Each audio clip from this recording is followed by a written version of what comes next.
मेरी तरफ से सभी देखने और सुनने वालों को अस्सलाम वालेकुम। दोस्तों, आज की इस वीडियो में मैं आप लोगों को लेकर जाने वाला हूं वस्ती यूरोप के एक ऐसे मुल्क में जिसके अतराफ में समुंदर नहीं बल्कि ये एक ज़मीनबंद मुल्क है। यानी आज मैं आप लोगों को लेकर जाने वाला हूं हंगरी की सरजमीन पर, जिसे हंगेरियन ज़ुबान में माग्यारोरसेक और उर्दू में मजारिस्तान कहा जाता है।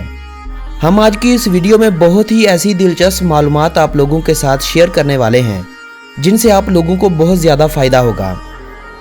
लेकिन वीडियो शुरू करने से पहले मेरी आप सभी दोस्तों से गुजारिश है कि अगर आपने अभी तक YouTube पर मौजूद हमारा चैनल जानी टीवी सब्सक्राइब नहीं किया तो जल्दी से इस चैनल को सब्सक्राइब कर लें और साथ मौजूद घंटी की अलामत को भी दबा दें ताकि हमारी तरफ से पेश की जाने वाली हर वीडियो आप लोगों तक जल्द से जल्द पहुंचाई जा सके।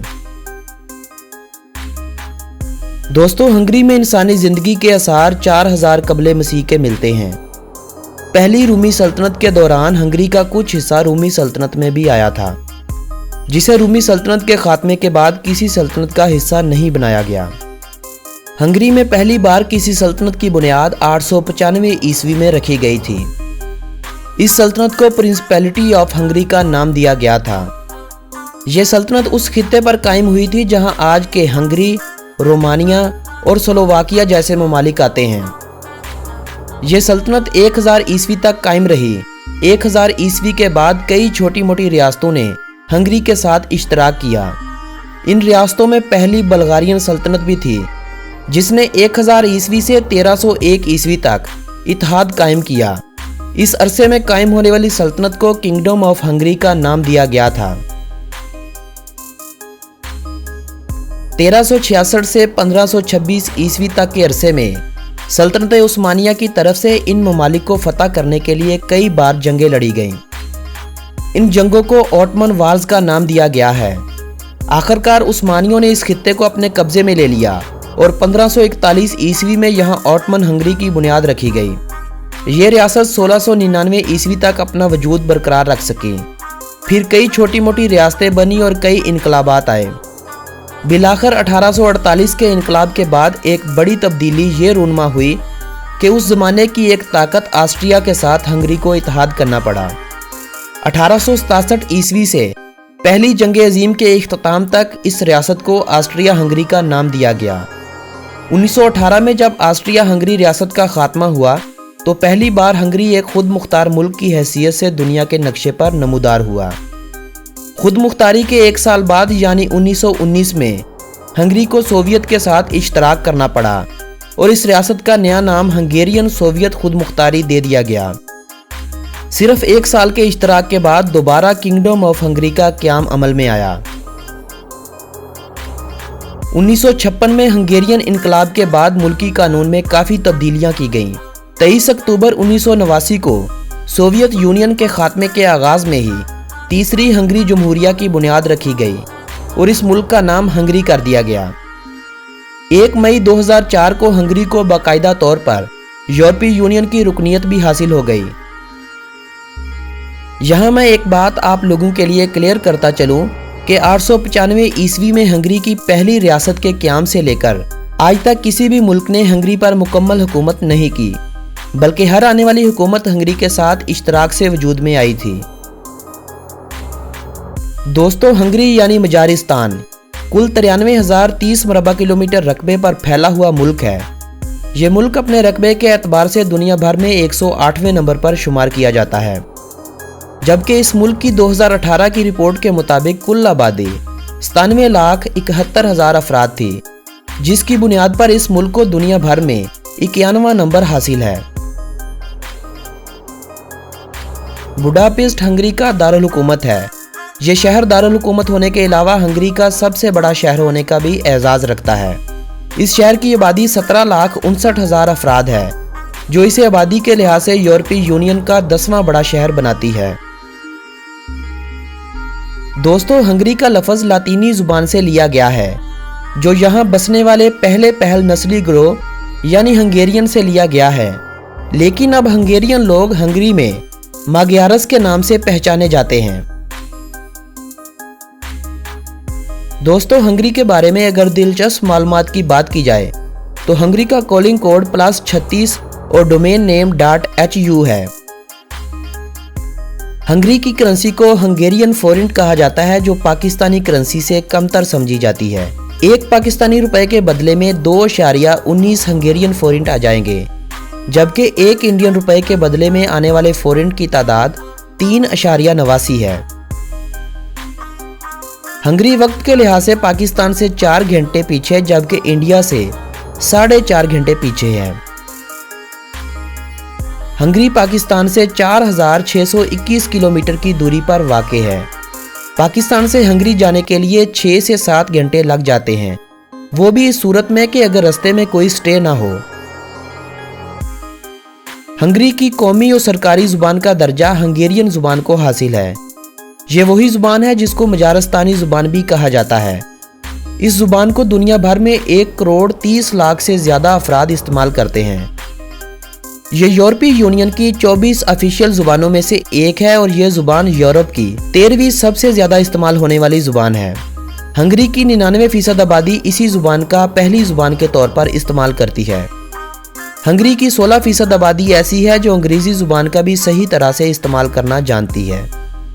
जर्मन, इंग्लिश और हंगेरियन हंगरी की ज़ुबानों में से हैं, जबकि गैर मुल्की हंगरी में स्लोवाक, यूक्राइनी, सर्बियन, रोमानी और रोमानियन ज़ुबान का ज़्यादा इस्तेमाल करते हैं। दरियाए डैन्यूब और दरियाए टिसिज़ा 2 ऐसे दरिया हैं जो हंगरी समेत करीबी कई ममालिक को सैराब करते हैं। हंगरी को चारों तरफ से Austria, Slovakia, Ukraine, Romania, Croatia और स्लोवानिया जैसे ममालिक ने घेरा हुआ है। मसीहत हंगरी का सबसे बड़ा मजहब है। हंगरी की 37.1% आबादी मसीहत के फ़िरके कैथोलिक से ताल्लुक़ रखती है, 1.8% यूनानी कैथोलिक से, 11.6% आबादी मसीहत के फ़िरके क्लोवेनियत से, 2.2% लथोरियत से, 1.5% ऐसे हैं जो नाउज़ुबिल्लाह खुदा के वजूद पर ही यकीन नहीं रखते, 16.7% आबादी ऐसी है जिनका कोई भी मजहब नहीं, 1.9% दीगर मज़ाहब के मानने वालों के अलावा 27.2% आबादी ऐसी है जिनका अभी तक ये भी नहीं बतलाया गया कि ये लोग किस मज़हब से ताल्लुक़ रखते हैं। ये 27% वही लोग हैं जो उस्मानियों के दौर में अरब से आए थे और बाकी ऐसे हैं जो बाद में या उस्मानियों के दौर में मुसलमान हुए थे। मुसलमानों की अक्सरियत इसलिए नहीं बताई जाती क्योंकि मुसलमानों को उनके हुकूक नहीं दिए जाते। उनको डर है कि अगर हमने मुसलमानों की तादाद वाज़े कर दी तो कहीं ये लोग दूसरों को साथ मिलाकर हम लोगों पर गालिब ना आ जाएं। यही वजह है कि हंगरी में मुसलमानों की तादाद जाहिर नहीं की जाती। हंगरी के बारे में अगर दिलचस्प और शर्मनाक यानी मिले जुले हकाइक की बात की जाए तो हंगरी ही वो मुल्क है जहां 2007 को इस मुल्क के दारुल हुकूमत में पार्लियामेंट बिल्डिंग के बाहर तकरीबन 6400 जोड़ों ने एक वक्त में एक दूसरे को किस किया था, जिसकी वजह से इनका ये record Guinness book of world record में मौजूद है। हंगरी दुनिया में सबसे ज़्यादा खुदकुशी करने वाले ममालिक की फहरिस्त में 12वें नंबर पर आता है, जहां पर हर साल 1 लाख में से 22 अफराद खुदकुशी कर लेते हैं, जबकि इस मामले में पहले नंबर पर आने वाला मुल्क श्रीलंका है, जहां पर हर साल 1 लाख में से 35 अफराद खुदकुशी कर लेते हैं। अल्हम्दुलिल्लाह इस लिस्ट में पाकिस्तान का नंबर 170वां है, यानी पाकिस्तान में हर साल 1 लाख में से सिर्फ 2 अफराद खुदकुशी करते हैं। हंगरी की आबादी में 80% हंगेरियन लोग हैं, 3.1% रोमानी लोग, 1.3% जर्मन लोग, जबकि बाकी 15.4% लोग ऐसे हैं जिनकी नस्ल को भी आज तक वाज़े नहीं किया गया है। नंबर 96 को हंगेरियन लोग बहुत ज़्यादा इज्जत देते हैं क्योंकि 895 ईस्वी में कायम होने वाली पहली हंगेरियन सल्तनत की बुनियाद रखी गई थी, मगर वो इसको भी 896 ईस्वी में मानते हैं।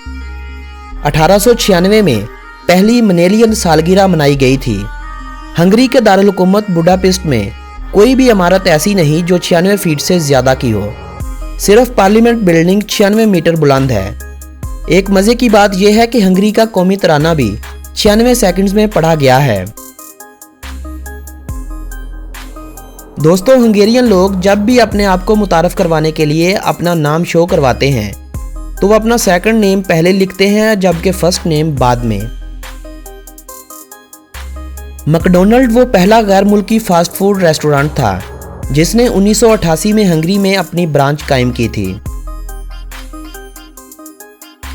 हंगेरियन पार्लियामेंट 1896 में हंगरी की मिलेनियल सालगिरह पर तामीर किया गया था।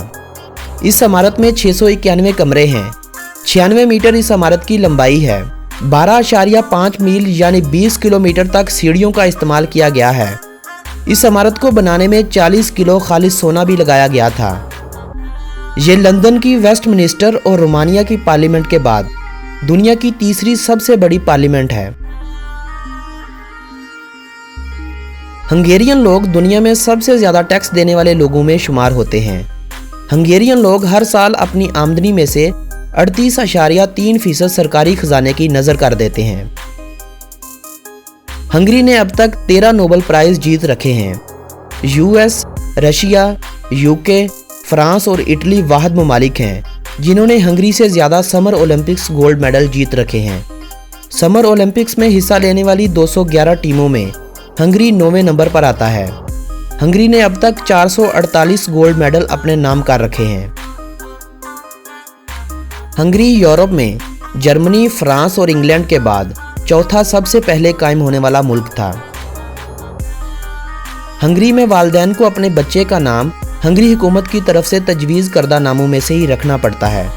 अगर कोई वालिदैन अलग नाम रखना चाहें तो उन्हें यह नाम कायम करदा एक अदारे में बजरिया दरख्वास्त कबूल करवाना पड़ता है।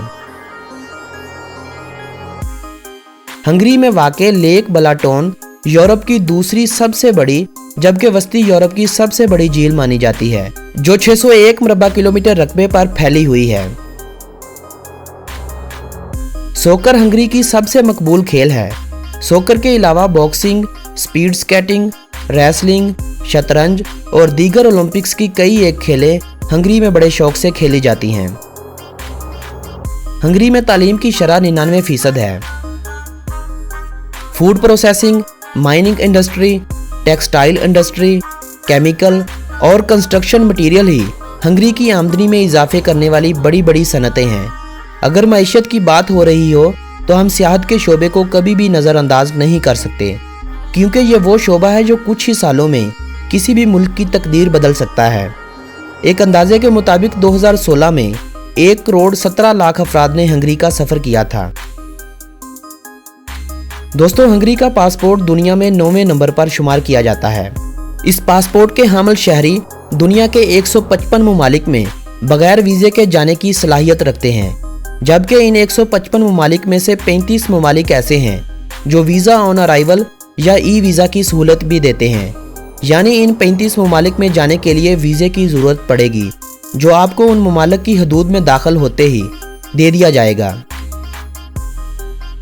दोस्तों, ये थी हंगरी के बारे में दिलचस्प मालूमात पर मबनी एक खूबसूरत सी वीडियो।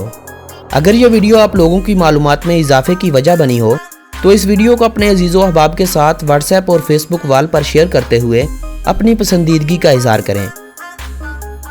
मेरी हौसला अफजाई के लिए लाइक और कमेंट करना हरगिज़ न भूलें। अपने इस दोस्त को दें इजाज़त। मिलेंगे एक नई वीडियो के साथ, तब तक के लिए अल्लाह निगहबान।